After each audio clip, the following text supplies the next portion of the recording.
सुबह कारगिल से चलकर हम पहुंचे हैं द्रास, जो कारगिल से लगभग 60 किलोमीटर की दूरी पर है। और यहाँ 1999 की गर्मियों में हुए कारगिल वार के शहीदों की स्मृति में कारगिल वार मेमोरियल तैयार किया हुआ है, जहाँ देश की अस्मिता और अखंडता को बरकरार रखने के लिए शहीद हुए वीर जवानों की स्मृति संजोई है। हमें गर्व है अपने देश के उन जवानों पर। यहाँ अगर मैं जूम करके आपको दिखा पाऊँ तो बाहर एक स्क्रीन लगी है जिस पर इन देश के जवान हमारे साथ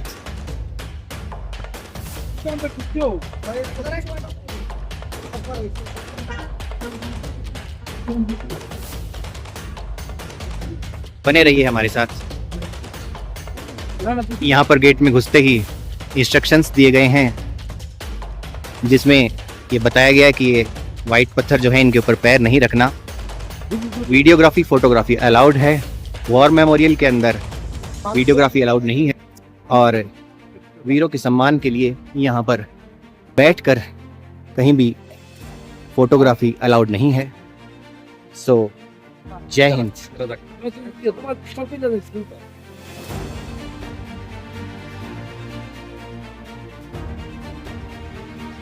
1999 की वो गर्मियां याद आती हैं जब सेना के वीर जवानों ने देश के अखंडता और एकता के लिए अपने प्राणों का उत्सर्ग कर दिया। मेजर पदमपानी आचार्य की मूर्ति यहाँ पर, और ये तोप लगी हुई है जो सेना के जवानों की वीरता और शौर्य को दर्शाती है। चारों तरफ ऐसा वातावरण जो आपके मन को बरबसी देशभक्ति से भर देता है। जय जवान, जय किसान, जय हिंद, जय हिंद की सेना।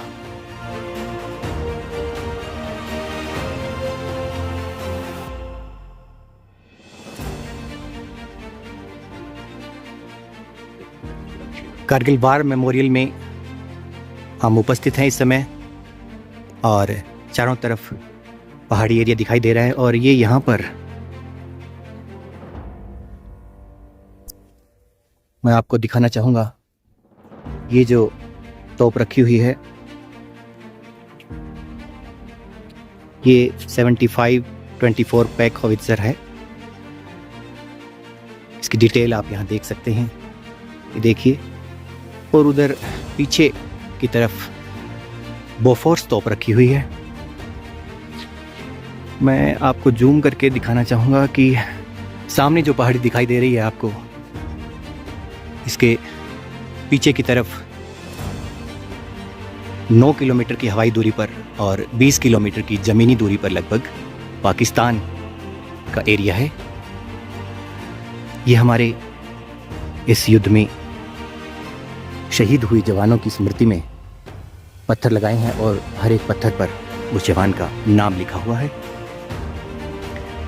सामने की तरफ मैं जूम करने का प्रयास करूंगा। ये जो हिल आप देख रहे हैं, नुकीली चोटी, ये है टाइगर हिल, जहां पर पाकिस्तान उस युद्ध के समय आ गए थे। और इसके पास ही ये चोटी है 4875, जिसमें हमारे वीर जवान शहीद हुए थे। अभी हमें ब्रीफिंग दी गई थी,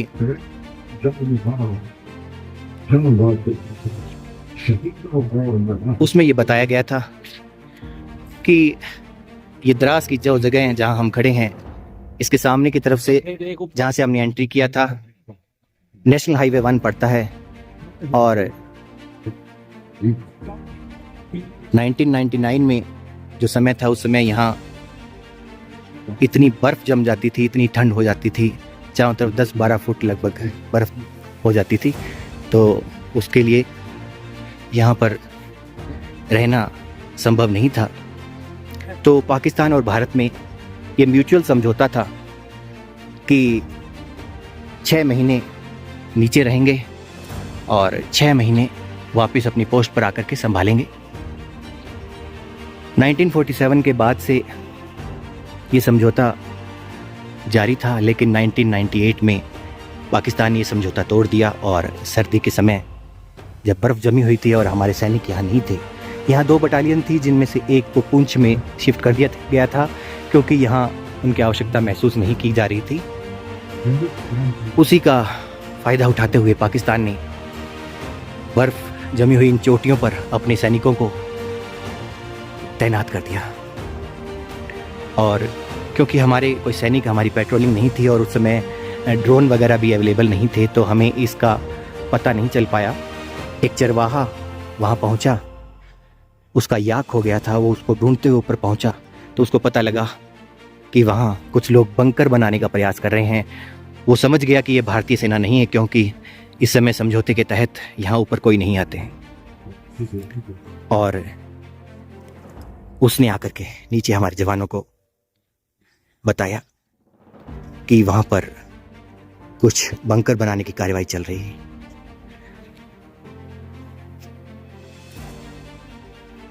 हमारे जवानों ने एक पेट्रोलिंग पार्टी यहाँ से भेजी, जिस पर ऊपर से फायरिंग हुई और हमें पता लगा कि यहाँ कुछ घुसपैठिए हैं। वहाँ से जब गोले आकर के गिरे, इस तोप का गोला आकर के गिरा जो तकरीबन 3.5 किलो का होता है और इसको ऑपरेट करने के लिए 9 लोग चाहिए होते हैं, तो ये समझ में आ गया कि ये कोई सामान्य आतंकी कार्रवाई नहीं बल्कि इसमें सेना का इन्वॉल्वमेंट है। और हमारी सेना ने पाकिस्तान से बातचीत की, लेकिन पाकिस्तान ने स्पष्ट इनकार कर दिया कि इसमें हमारी सेना की कोई इन्वॉल्वमेंट नहीं है, आप चाहें जैसे कार्रवाई कर सकते हैं। और इसी बात पर हमने प्रयास किया और हमने अपनी तरफ से अपने सैनिकों को ऊपर भेजा और कार्रवाई के लिए गए। सर नमस्कार सर, आप यहाँ पहुँचे हैं कारगिल वार मेमोरियल में, कैसा महसूस हो रहा है आपको? बहुत अच्छा लग रहा है। देश जो ने इतनी बलिदान दिया, बहुत गजब की बात है। और आज हमें उसका वर्णन मिलिट्री पर्सनल द्वारा मिला, उससे हमारी नॉलेज और बढ़ी और बहुत अच्छा लगा। मैं समझता हूँ देश के वीर जवानों की इस वीरता की कहानियां सुनकर कर रोंगटे खड़े हो जाते हैं।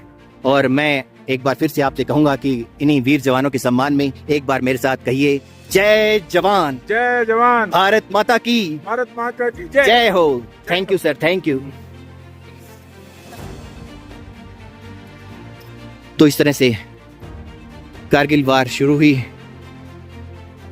और हमारे वीर जवानों के अदम्य पराक्रम और साहस ने दुश्मनों के दांत खट्टे किए और उन्हीं की वजह से आज हम खुली हवा में सांस ले पा रहे हैं।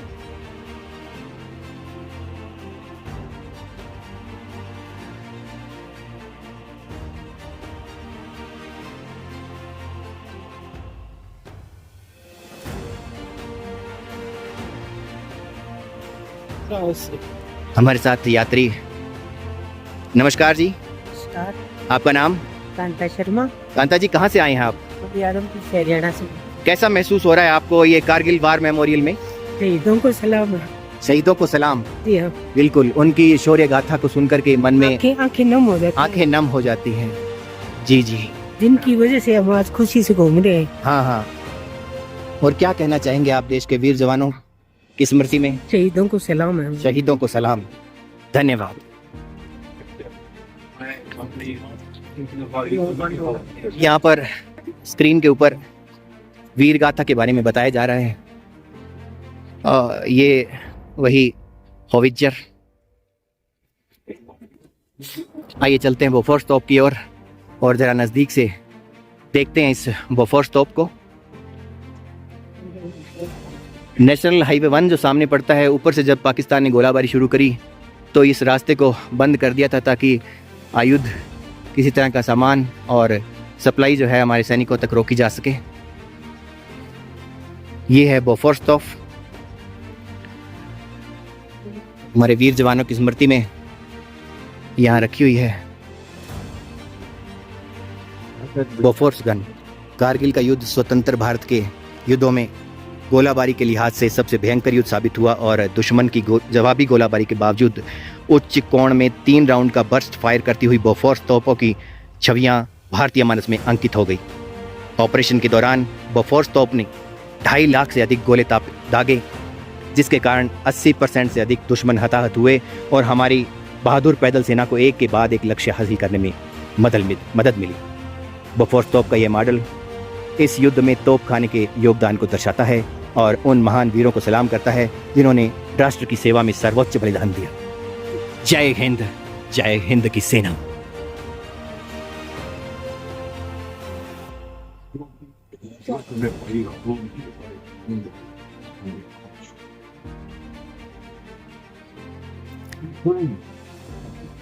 चारों तरफ की इस शांति में हमारे देश के वीर जवानों की स्मृतियां बसी हुई हैं।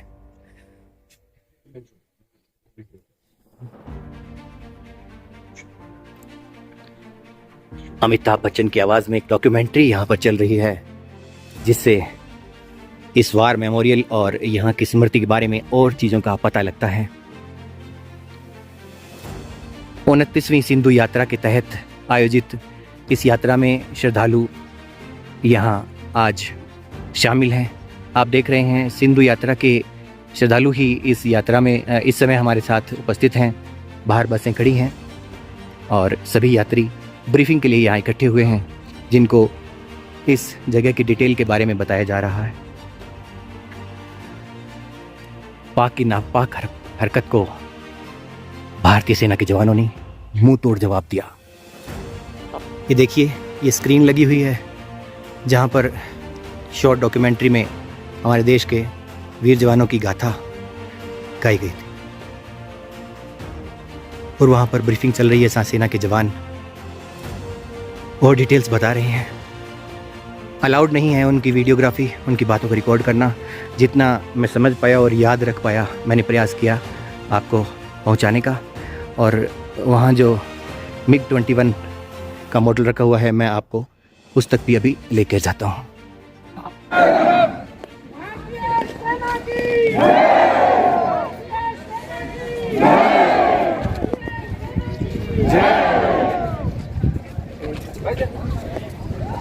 मुख्य दरवाजे से जो ये रास्ता आ रहा है, इसको विजय पथ का नाम दिया गया है। ऑपरेशन विजय। आपको लेकर के चलता हूं मैं MiG-21 के मॉडल की तरफ। बने रहिए मेरे साथ। ये विजय पथ है जिसके ऊपर हम चल रहे हैं अभी।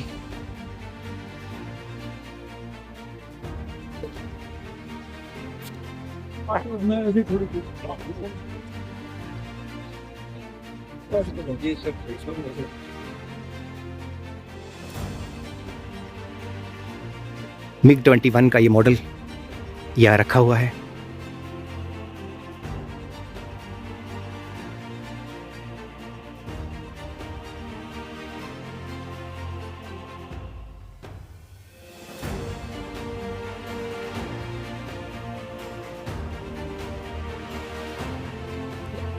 विजय पथ देशभक्ति की भावना को और प्रबल करता हुआ ये विजय पथ ऑपरेशन विजय में शहीद हुए हमारे सेना के वीर जवानों की स्मृति दिलाता है। अभी हम अंदर से होकर के आए हैं जो ये म्यूजियम बनाया हुआ है। यहाँ पर हमारे वीर जवानों को श्रद्धांजलि देती हुई उनकी तस्वीरें और उनके बारे में जानकारी प्रदर्शित की गई है। साथ ही यहाँ पर फोटो लगी थी जिसमें गरजते हुए मिराज 2000 और 250 किलो के बम गिराते हुए मिराज 2000 की तस्वीर थी, जिसने पाक के नापाक इरादों पर बर्फ गिरा दी थी। साथ ही Mi-21 हेलीकॉप्टर ने अपने शौर्य और पराक्रम से गरजते हुए उन आतंकियों को अपने घुटने टेकने पर मजबूर कर दिया था और पाकिस्तान को ये एहसास दिलाया कि बाप बाप होता है और बेटा बेटा होता है।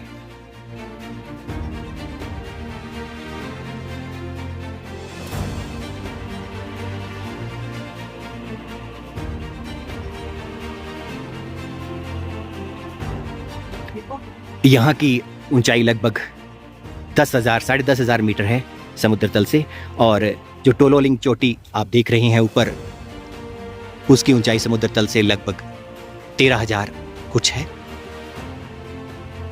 यहाँ जब 10-10 15-15 फीट उस समय बर्फ जमी थी और ऊपर और भी ज़्यादा बर्फ थी, और आप अंदाज़ा लगा सकते हैं कि हमारे जवान जो यहाँ से ऊपर की तरफ चढ़ाई कर रहे थे, मार्च कर रहे थे, उनको ऊपर से गोलाबारी, बिल्कुल ऊपर से दुश्मन जो ऊपर बैठा था और उसको यहाँ से गोला छोड़ करके नेशनल हाईवे 1 जो आगे से गुजर रहा है, यहाँ इसको तबाह करने में कोई परेशानी नहीं थी। वो हमारी हर मूवमेंट को ट्रैक कर सकता था, लेकिन हमारे जवान नीचे की तरफ से जा रहे थे तो काफ़ी परेशानियों का सामना करना पड़ा। यहाँ पर अलग अलग चोटियों के नाम दिए गए हैं, जैसे 5140 उधर चोटी है 5140। अंदर जो सैनिक ब्रीफिंग कर रहे थे उन्होंने बताया कि इन चोटियों का नाम जिस जगह हम खड़े हैं इस जगह से जो उनकी ज़मीनी ऊंचाई है उसके हिसाब से उनका नाम दिया गया है। तो ये यहाँ का वार मेमोरियल कारगिल का, जहाँ हम इस समय हैं, और वार मेमोरियल में स्थित इस वीर भूमि में जहां कारगिल युद्ध में शहीद हुए 545 जवानों की स्मृति में ये पत्थर लगाए गए हैं।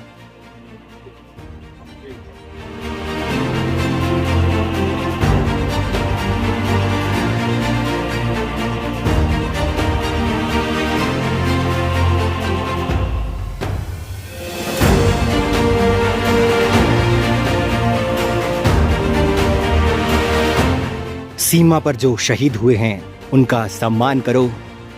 ये जीवन खुद के लिए नहीं, देश के लिए कुर्बान करो। शहीदों की चिताओं पर लगेंगे हर बरस मैले, वतन पर मिटने वालों का यही बाकी निशान होगा, यही बाकी निशान होगा। इसी भावना के साथ कारगिल वार मेमोरियल की इस वीडियो को यहीं विराम देता हूं। उम्मीद करता हूं इस वीडियो से आपको काफ़ी जानकारी मिली होगी इस कारगिल वार के बारे में, और देशभक्ति की भावना आपके मन में और प्रबल हो। जय हिंद की सेना। Thank you very much for being with us.